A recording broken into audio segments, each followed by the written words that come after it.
zu ermöglichen. Den Kaminkörper mauern wir bis in die gewünschte Finalhöhe aus.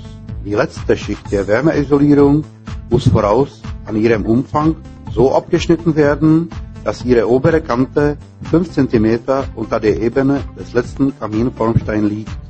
Auf den Formstein tragen wir eine Schicht der Klebemasse auf, in welche die Abdeckplatte versetzt wird.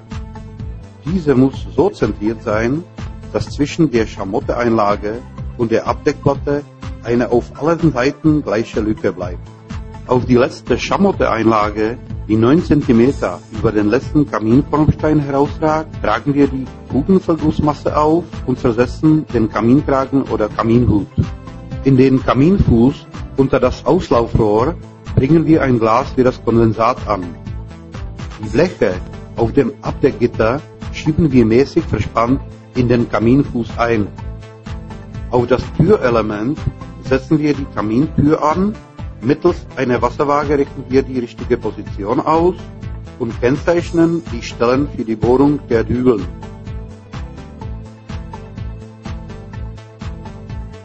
In den Kaminformstein werden Löcher geboren und Hohllochtübel versetzt.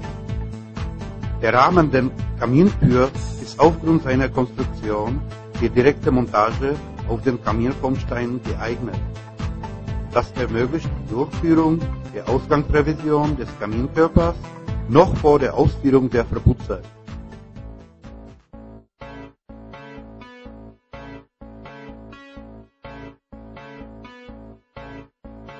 Der äußere Teil der Kamintür wird mittels Befestigungsschellen fest mit dem Kaminkörper verbunden.